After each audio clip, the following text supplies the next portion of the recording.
नमस्कार, star prime 7 में आपका स्वागत है और मैं हूं सुशील मिश्रा। पांचवें चरण की वोटिंग 20 तारीख को होगी और आज 18 तारीख है। 5 बजे के बाद आज प्रचार थम गया है। अब कल डोर टू डोर लोगों से पार्टी के जो सदस्य हैं, नेता हैं और जो समर्थक हैं मुलाकात करेंगे। आज हम मौजूद हैं प्रतापगढ़ के कुंडा में और आज हमारे साथ मौजूद हैं मुलायम सिंह के जमाने से खांटी के समाजवादी नेता राम अवध यादव। एक समय था जब इनका जलवा था। मुलायम सिंह यादव इनके घर आते थे, सीधा संपर्क था, सीधी बात होती थी।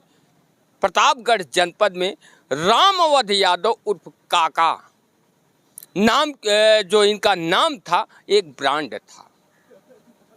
इनसे बातचीत कर जानने का प्रयास करेंगे कि आखिर कौशाम्बी लोकसभा में 4 जून को क्या होगा।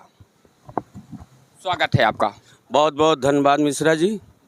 आप पुराने समाजवादी हैं। जिस तरह से परसों से या कल कह लीजिए घटनाक्रम बदला है, जनसत्ता दल लोकतांत्रिक पार्टी के जो कार्यकर्ता हैं पुष्पेन के साथ निकले हैं, तो आप लोग क्या महसूस कर रहे हैं? क्या कहीं ना कहीं कुछ तनाव है या पार्टी के कार्यकर्ता जो हैं वो उदासीन हैं या फिर कुछ अंदर विरोध चल रहा है? नहीं, आज समाजवादी पार्टी के जितने भी कार्यकर्ता हैं वो अपने युद्ध स्तर पे लगे हुए हैं। हमको आदरणीय राजा भैया जी का समर्थन मिला। उनके कार्यकर्ता, उनके बीडीसी, उनके प्रधान, उनके समस्त कार्यकर्ता हमारे साथ कल से प्रचार प्रसार में लग गए हैं। मैं माननीय राजा भैया का बहुत बहुत धन्यवाद देता हूं कि इतनी समय जो संकट के इस घड़ी में जिस तरह से कि महंगाई, बेरोजगारी, अन्य समस्याओं को लेके हमारा समर्थन दिए हैं, वो बहुत सराहनीय है। क्योंकि इस कौशाम्बी से एक नौजवान को उन्होंने अपना समर्थन दिया। इसी तरह से प्रथम चुनाव आदरणीय राजा भैया जब लड़े 1993 में, तो उनकी भी एज बहुत कम थी। उसी तरह से वो गए विधानसभा के अंदर। उसी तरह से 25 साल 2 महीने के भाई पुष्पेन सरोज जी हैं, जो कि 25 साल 2 महीने के अंदर कुंडा के लोग, कुंडा की जनता आदरणीय राजा भैया का समर्थन उनको लोकसभा में भेजने का काम कर रही है। थोड़ा सा एक सवाल है, 2022 के विधानसभा चुनाव में समाजवादी पार्टी की तरफ से राजा भैया के सामने प्रत्याशी थे, उतारे गए थे और अखिलेश यादव ने जिस तरह से बयान दिया था कुंडा में कुंडी लगेगी कि नहीं लगेगी, लेकिन 2024 आते आते आज फिर से एक दूसरे के साथ हैं। तो क्या आपके कार्यकर्ता समर्थक ऊहापोह की स्थिति में हैं, असमंजस की स्थिति में हैं, डिमोटिवेट हो रहे हैं?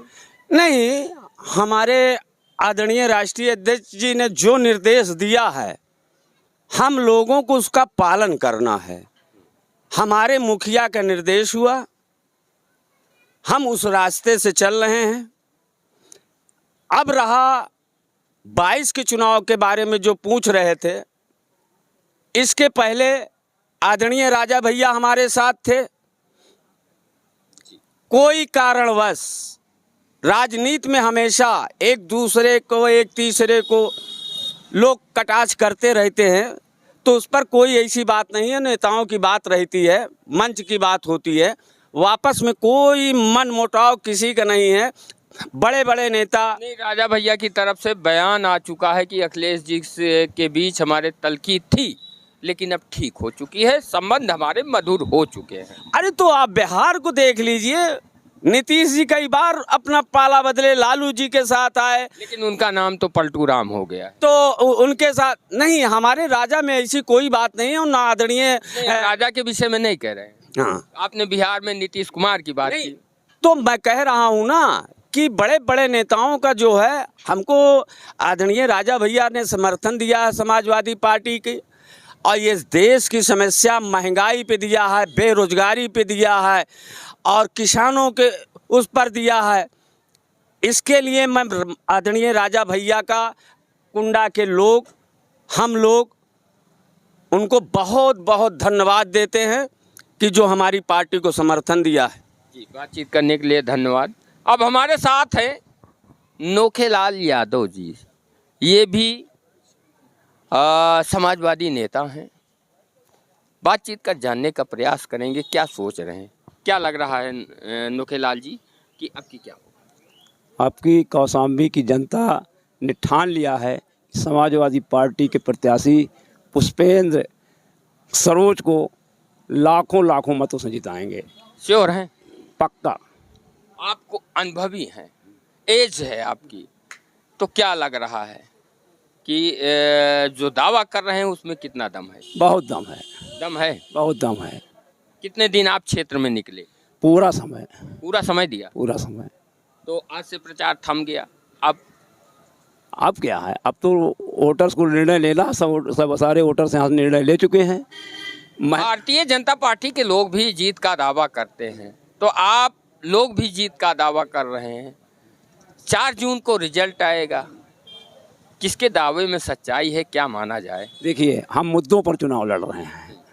मेरा मुद्दा है महंगाई को रोकना, मेरा मुद्दा है बेरोजगारी को दूर करना। उधर तो कोई महंगाई मानने को तैयार नहीं, बेरोजगारी मानने को तैयार नहीं। अरे जिसका यानी जो टाटा और बिरला और डलमिया और जेके जब जुग्गीलाल कमलापत सिंघानिया का जो 50 लाख करोड़ रुपए कर्ज माफ़ कर सकते हैं, तो उनको महंगाई कहाँ दिखाई देगी? उनको महंगाई दिखाई देगी जो गांव और कुछ गलियों में रहते हैं। आज नौजवान नौकरी के लिए तरस रहा है, अपनी डिगरियाँ फूंकने के लिए तैयार हो गया है। हमारी जब सरकार हुआ करती थी तो माननीय अखिलेश यादव ने, आपकी सरकार में तो आरोप लगता है कि आपकी गुंडों की सरकार थी। देखिए, सारे गुंड, सत्यता तो यह है कि सारे गुंडे इस समय भारतीय जनता पार्टी में हैं। उनके पास वॉशिंग मशीन है, उसमें हाथ धुलाई तो हो जाती है, ये तो सही है कि जितने दाग हों, आप एक बार वॉशिंग मशीन में गए, बेदाग निकला। सारे बेदाग हो जाते हैं। यानी कि उन्होंने सिर्फ विपक्ष के लोगों के लिए उनकी ईडी और सीडी है। और रही बात कुंडा और कौशाम्बी की बात, तो जहाँ निर्णय की बात होती है तो बड़ी लड़ाई लड़ने में बड़ा सहयोग लिया जाता है। आज यहाँ कौशाम्बी की धरती पर बहुत बड़ा एक सहयोग मिल चुका है, जो कि वो कहते हैं कि हम किसी का प्रचार नहीं कर रहा हूँ, लेकिन अपने कार्यकर्ताओं को कहने का मतलब वो यानी कि हम छोड़ दिए कि जिसको जहाँ निर्णय लेना हो। आप राजा भैया की बात कर रहे हैं, सीधा क्यों नहीं कहते? देखिए, उन्होंने डर लग रहा है। नहीं, हमको डर किस बात की है? देखिए, उन्होंने खुशी है, महान खुशी है, प्रकट करिए। बहुत बहुत धन्यवाद उनको देते हैं कि जहां हम जीत की स्थिति में है, कोई संशय नहीं रहा है, वहां आज हम रिकॉर्ड बनाने जा रहे हैं। इसलिए उनको हम बहुत बहुत धन्यवाद देते हैं, बहुत बहुत उनको बधाई देते हैं। और हमारे साथ हमेशा रहे हैं, जब भी हमारे साथ रहे हैं उनका बहुत बड़ा सम्मान मिला है, और बहुत बड़ा सम्मान मिला है। और उनको जो है जब से हमारा साथ छोड़े हैं, उन्होंने कभी किसी के साथ गद्दारी नहीं किया है। अब बातचीत करने के लिए थोड़ा सा और अखिलेश जी क्या कहना चाहते हैं? आपके समाजवादी पार्टी के राष्ट्रीय अध्यक्ष जी अखिलेश यादव हैं, आप भी अखिलेश यादव हैं, और इनका अखिलेश यादव नाम शायद इसलिए पड़ा क्योंकि इनके जो पिताजी हैं राम अवध उर्फ काका मुलायम सिंह यादव के बेहद करीबी थे। तो कहीं ना कहीं हमको लग रहा है कि प्रभावित होकर उन्होंने भी अपने बेटे का नाम अखिलेश यादव रखा। अखिलेश जी वकील हैं, अधिवक्ता हैं, युवा हैं, क्या लग रहा है आज जिस तरह से इंडिया गठबंधन वर्सेस भारतीय जनता पार्टी, तो क्या लग रहा है लोगों के अंदर आप लोग जा रहे हैं तो क्या समझ में आ रहा है? बहुत समर्थन मिल रहा है इंडिया गठबंधन को, हम लोगों को बहुत तो मूल समस्याएं हैं वो क्या? समस्याएं जैसे हैं कि मेन चीज़ तो महंगाई है, भ्रष्टाचार, बेरोजगारी और किसानों की समस्याओं को लेकर हम लोगों के बीच में जा रहे हैं, उनको बता रहे हैं सबसे बड़ी समस्या ये 4 मूलभूत जो हमारी समस्याएं रही हैं देश में, उसको हम लोगों को भारतीय जनता पार्टी नहीं मानती कि महंगाई है, बेरोजगारी वो है। कैसे मानेंगी। अब आप देखिए, अडानी अंबानी जैसे लोगों को कई हज़ार करोड़ उन्होंने कर्जा माफ़ किया। किसानों को बताइए, आपने वहाँ दिया कि 5 कितना करोड़ रुपए इसके ऊपर जिसका होगा कर्जा माफ़ किया जाएगा। अब भाई किसान तो 5 लाख 10 लाख 20 लाख कर्जा ले, अब इतना थोड़े ना है करोड़ों में कर्जा लेगा। तो उन्होंने केवल जो यहाँ के लोग उद्योगपति लोग रहे उनका कर्जा माफ़ हुआ है। अच्छा, साइकिल की स्पीड कितनी है, थोड़ा सा बताइए। बहुत तेज चल रही है। हम थोड़ा सा आंकड़ा बताइए स्पीड। अब यहाँ कल्पना हम नहीं कर सकते हैं। हम लोगों के बीच जा रहे हैं, इतना हमको जन समर्थन मिल रहा है, लोगों का प्यार मिल रहा है। पुष्पेंद्र भाई हमारे, तो 4 जून को क्या होगा? अब आपको हम खुशी नहीं जाहिर कर पा रहे हैं यहाँ। मतलब आप लोग आंकड़ा नहीं लगा रहे हैं कि जीत कितने होगा? हाँ, लाखों से वोट से हम जीत रहे हैं। चलिए जी, बातचीत करने के लिए। भाई साहब, आपका नाम? जय सिंह यादव। क्या कहना चाहते हैं? कहना क्या चाहते हैं, भाजपा की यहाँ कोई लड़ाई बची नहीं है। भाजपा की विदाई यहाँ से तय है, तीनों सीटों पर, प्रतापगढ़, कौशाम्बी और इलाहाबाद। हम बड़ा कंफ्यूज होते हैं। भाजपा के समर्थकों के पास जाते हैं, वो ऐसा दावा करते हैं। समाजवादी पार्टी के समर्थकों का दावा जो है उसको सोचकर कंफ्यूज हो जाते हैं कि वास्तव में है क्या। नहीं, भाजपा के लिए वो लड़ाई है, लेकिन हम लोगों के लिए लड़ाई नहीं है। हमारे जितने भी प्रत्याशी क्या लग हैं, रहा है आपकी साइकिल हाईवे पर दौड़ रही है? हाईवे नहीं, आगे चल रही है हाईवे से। हाईवे से आगे कोई सड़क नहीं होती, ऊपर जा रहे हैं। ऊपर जी, चलिए आइए, दीपक यादव। दीपक जी बीडीसी हैं, क्या कहना चाहते हैं? हम ये कहना चाहते हैं कि पूरी तरीके से कुंडा, बाबागंज और संपूर्ण कौशाम्बी लोकसभा क्षेत्र में परम आदरणीय श्री पुष्पेंद्र सरोज जी एक भारी मतों से ऐतिहासिक विजय करके दिल्ली जा रहे हैं, जिससे कुंडा का लेकर के संपूर्ण कौशाम्बी का नाम रोशन होगा और पूरी तरीके से विजय होगी। भाजपा का यहाँ से जमानत जब्त हो जाएगी। बड़ा दावा कर रहे हैं जी।